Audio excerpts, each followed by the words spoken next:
Hey guys, Bluescreen Bronies here with another game developer interview. We have Kaylin from Questria team here. If you don't know what Questria is, it was a dungeon crawler that featured ponies, but now it's kind of switched gears there, what'd you say? Thanks so much first of all for having us or me. We're really excited to talk to people about our game and the project that we're working on and sort of maybe a little bit about the changes that have come up because I think a lot of bronies have sort of wondered about the change and why we made it and all that, and so we're happy to come here and talk to you guys about it. Thanks for having us. Yeah, thanks for showing up. Not a problem.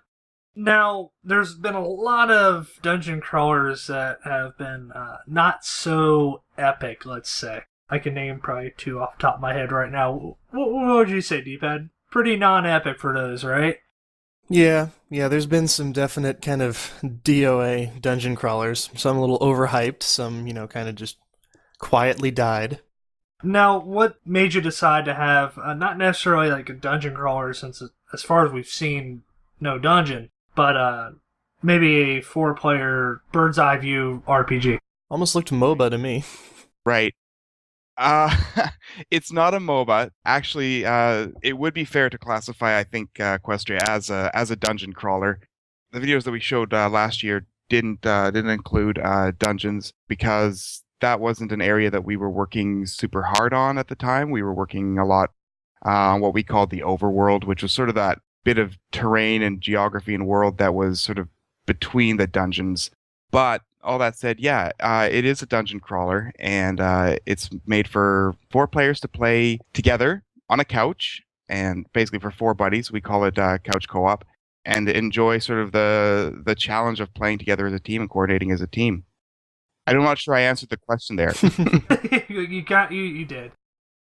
What would make you decide to make this kind of RPG over other kinds, like a single player or maybe a two-player? Well, I can tell you a story, and then I can talk to you about it from sort of the target market point of view. Oh, I love stories.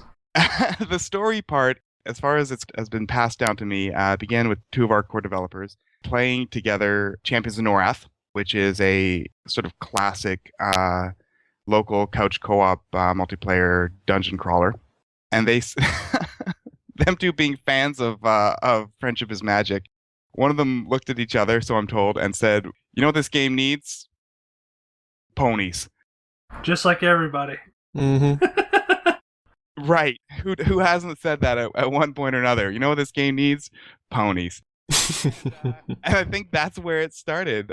And of course, from a sort of analytical target market point of view, it kind of makes sense to us, and we think to a lot of fans of My Little Pony. The show is about friendship and about teamwork, and about sort of different people, helping each other out to accomplish larger than life tasks, and that's what Questria is about. Questria is a game.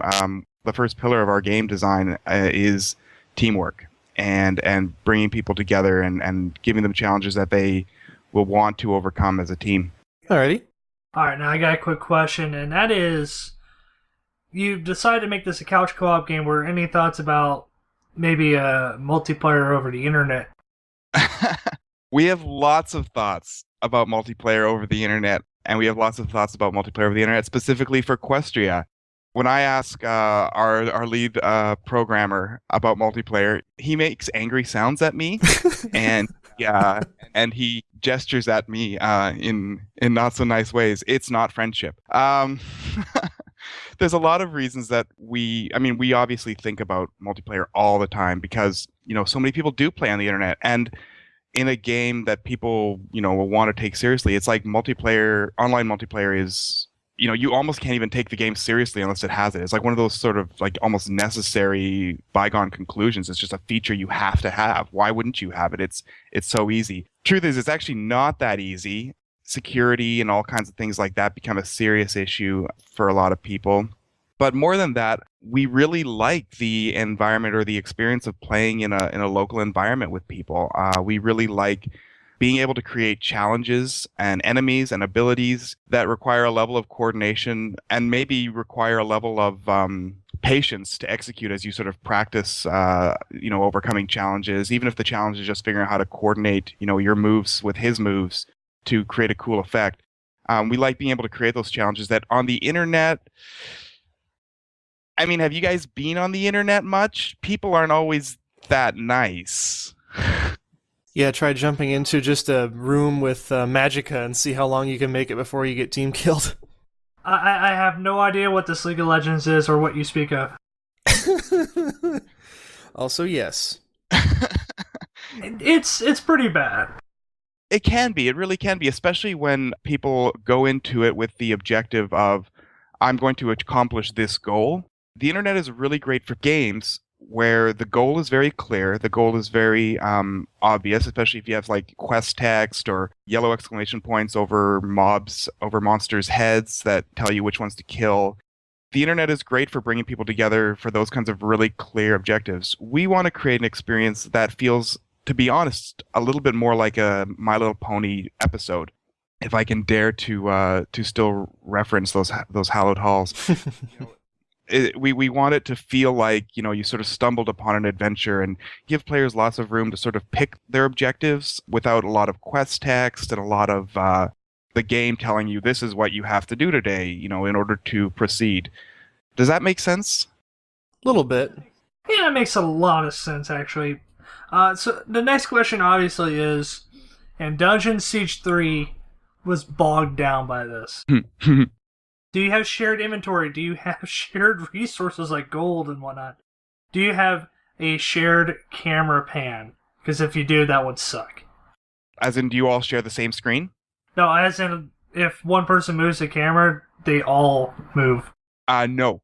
Right now, we don't. Although we're still working on that. We haven't locked down totally our camera system, but we're pretty happy with a camera that requires, let's say, a level of consensus. So is this going to be like Super Smash Bros. Camera where it's everybody's on screen at once and it kind of just pans out as more people get further away from each other? Or are you going to focus more on, to each person has their own, perspective? Yeah, right now we're working on one camera on a screen that doesn't right now zoom out too much, because actually it doesn't zoom out at all, because right now we're trying to work in, get the size of things, movement speeds and stuff like that to make sure that, so that we know sort of how long it takes to cross the screen and how long, before enemies are seen and spotted that they start attacking you. Okay, I gotcha. But it is sort of on the back of our minds, probably not even the back of our minds, to talk about things like that, features like that, like making the camera zoom out so you can, when players spread out, so that, you can sort of make the battlefield feel a little bit bigger. Yeah. Right, so it doesn't turn into 3 people fighting over a screen. Yeah, like Magicka. That's a huge concern of ours, yeah. I gotta admit, in Magicka, I would kill people just so they would hurry up and get off the screen so I can move the camera. You devious individual. I mean, it's like no one else ever thought about it. It's okay, we can revive you, but we're going to kill you in the meantime. Yeah. Yeah, and that's not the kind of gameplay really we want. We really don't want that. And at the risk of belaboring the point, that's another reason that we really like local co-op as our sort of gameplay focus, because you have other ways of sort of dealing with those kinds of challenges, let's say. As a person who's been to multiple Smash Brothers parties or Mario Party parties, and yeah, I can attest to this. There are other ways. Yeah, you can drink his drink or eat his Cheetos or just, punch him or fart in his face when he falls asleep.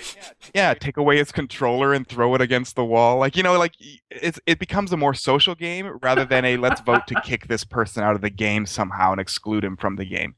The game then sort of moves into your social sphere. But you kind of, at the same time, you lose friends, and it's. And which is fantastic, because that's what. Wait, no, hang on. I was gonna say, I'm pretty interview. sure Mario Party has probably one of the highest aggression levels between people of any video game. I have seen broken noses over Mario Party. Okay. I have seen broken controllers, broken walls, broken doors, broken chairs. Questria might have to come with some kind of legal disclaimer there. It's horrible. Don't hate the game. Don't hate your friends. Not responsible for personal injury. Right, yeah. Don't sue us, please. Take it out in the parking lot. We're going to have none of this. Yeah, really. I mean, there's a certain amount of competitive and cooperative nature that just makes games like that fun when you're actually, sitting next to the person with which you're either trying to compete or work with. Like, what I love about, Mario Kart, God help us all, is when, if the balancing in the game itself is just such that, even if, you have a friend who's a lot better than you are, you can still get him back with the blue shell, and then it just kind of turns into this mass kind of, well, let's just say 4-player Nintendo 64 Mario Kart was a full contact sport. Right. Well, it's a dungeon crawler. Your game's a dungeon crawler. It's a, well, not so much pony anymore, but it's a dungeon crawler RPG with the local co-op. The question is, well, it's evidently going to have good bosses, but is there going to be a story tie-in, or is it going to be pretty much like Gauntlet and just be beat 'em up? Well, as of right now, as you know, we changed the IP, sort of our IP away from My Little Ponies to avoid any conflicts in the future. And in doing that, we had to create really our own sort of world, our own sort of sphere and space.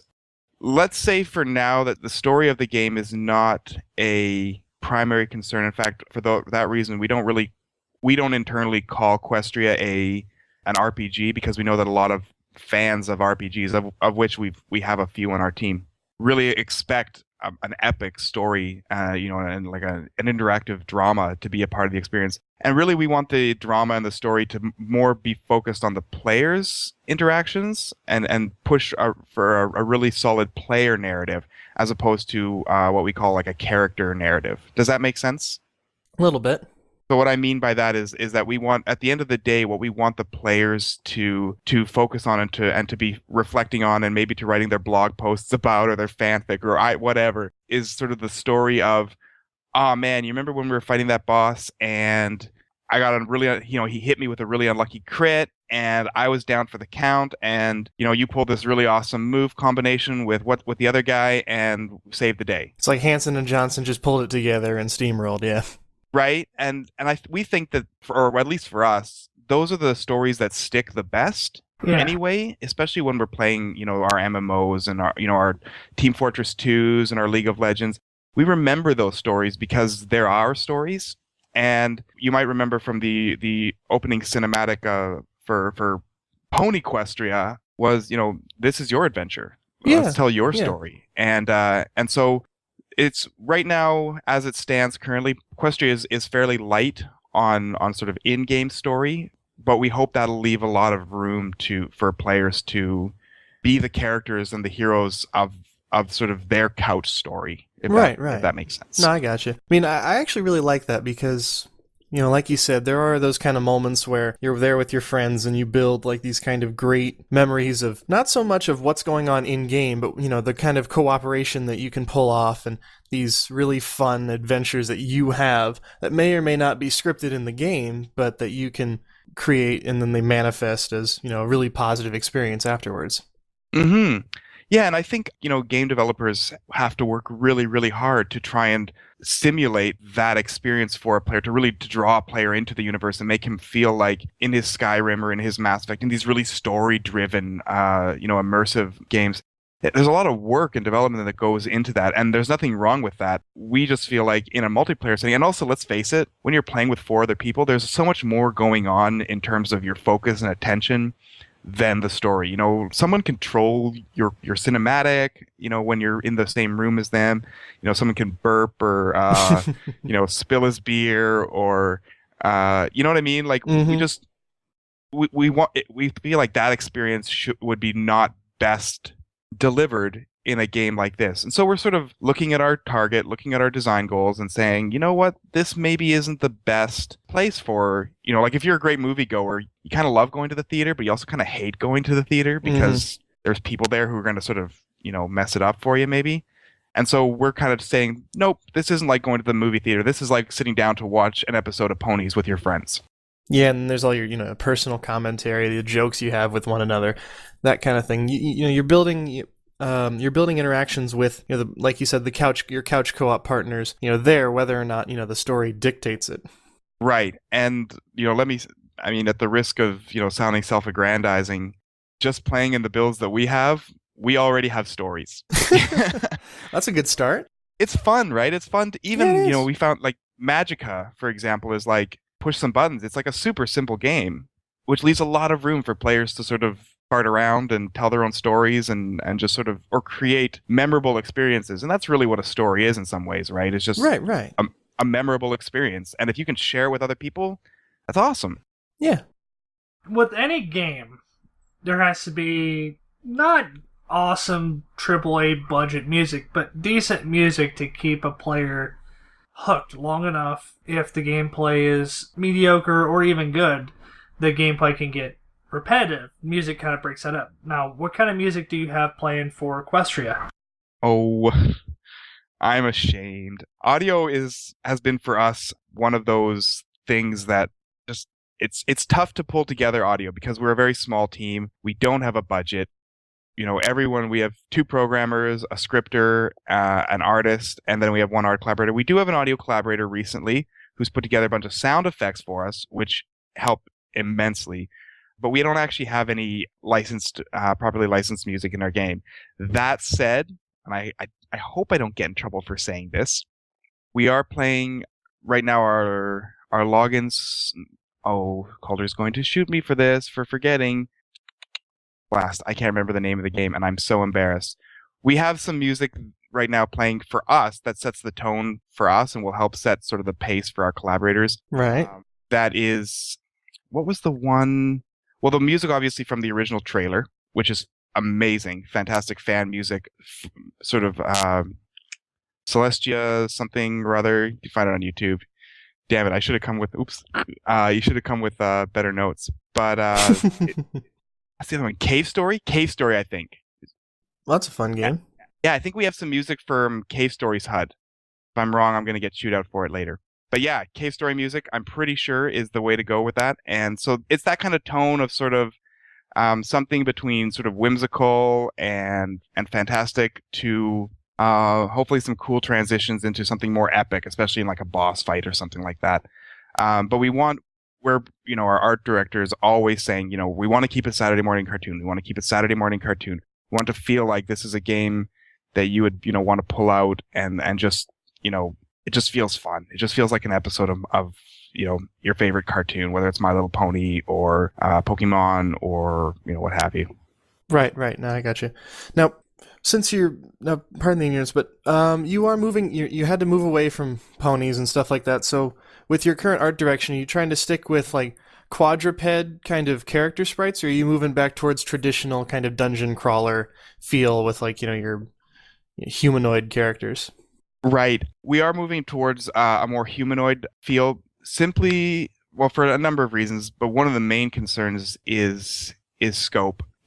We found out with Questria, with Pony Questria, that it's really hard to make sword and spear type animations look really great on a pony.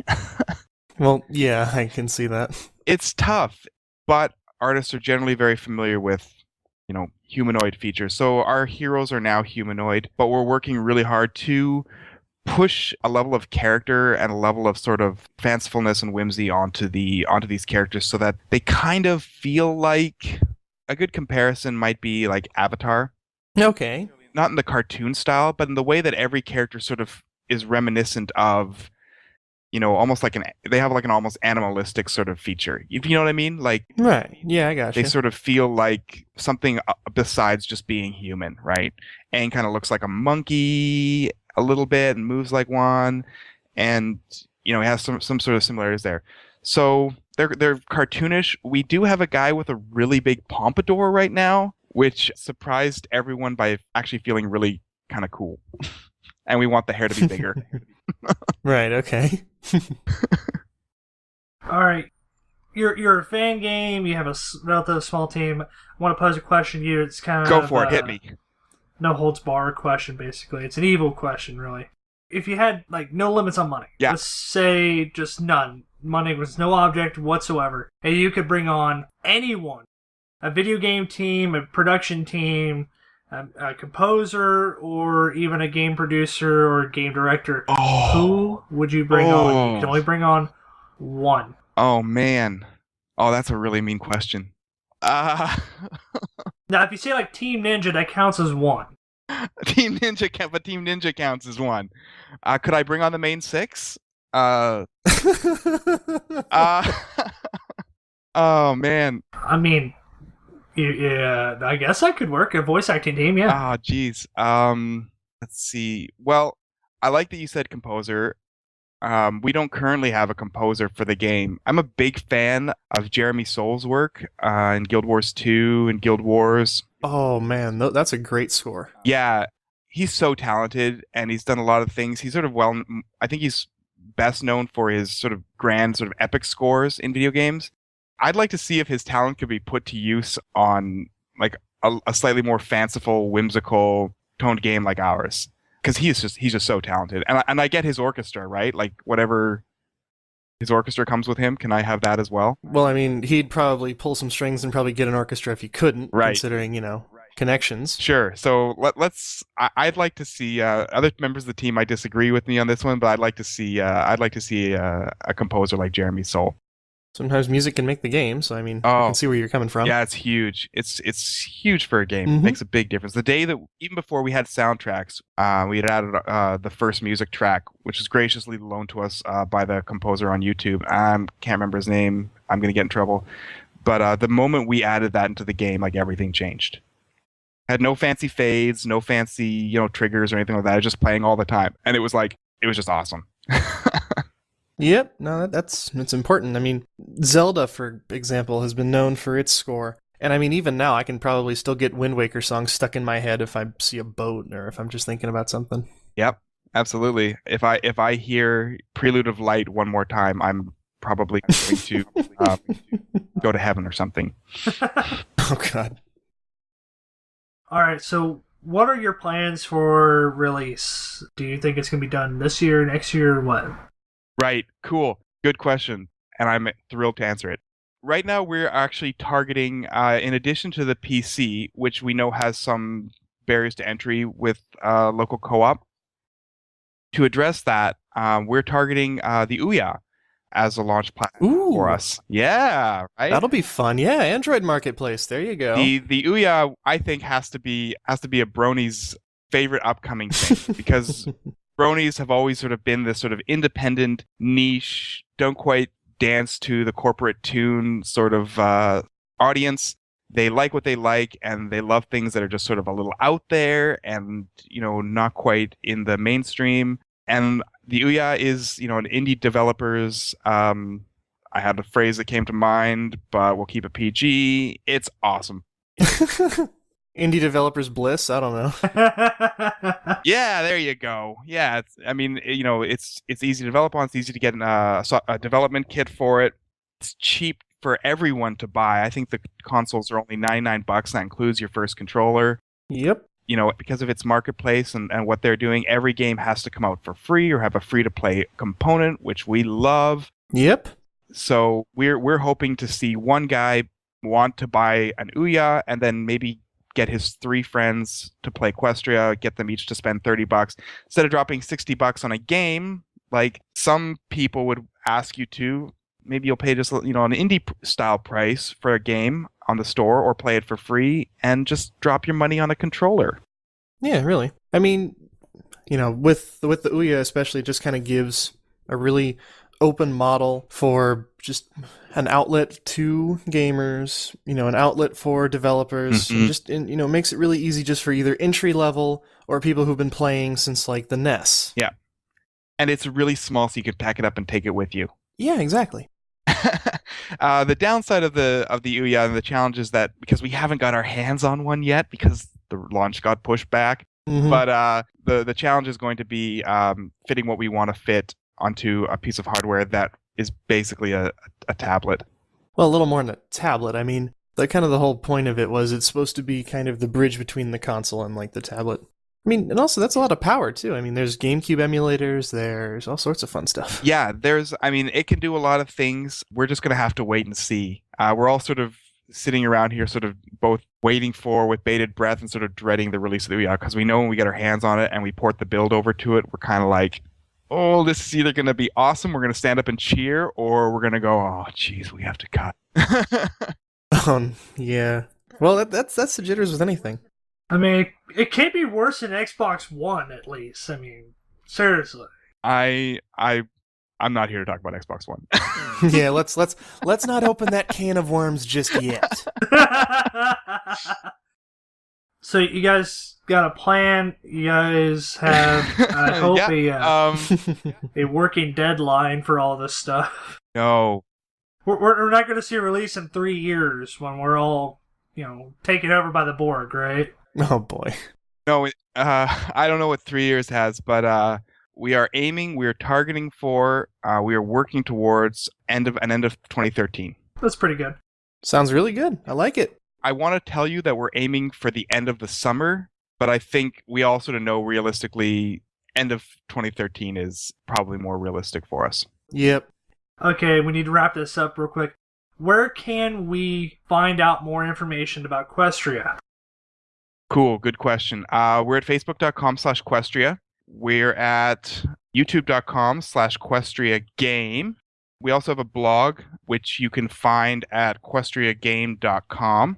Unfortunately, we have been fairly lax in our community development work the last few months. The switchover has just taken all of our time and attention. So all of the art and videos and everything you're going to see up there is still Pony Questria, which is still really cool. And I think we'll probably keep up for a good long time just for nostalgia's sake. But yeah, that's where you can find us. If you subscribe to us on YouTube, follow us on Facebook, and check out the blog, there will be updates coming. We have a new character model that looks pretty cool, and we're hoping to get some MP4s of him animating within the next soon. Trademark. Always good. Always good. All right. Kalen, thank you for coming on to our show and having this interview with us. Oh, thanks so much for having us, guys. Really appreciate it. Everybody else, watch out for Questria. If you like dungeon crawlers or you like Mario Party, you just like punching your friend when they get something you want, Oh god. check out Questria. Right on. Let's hope they get padded controllers, because otherwise somebody's going to break a nose. We're going to go full Nintendo. Jackets everywhere. All the jackets.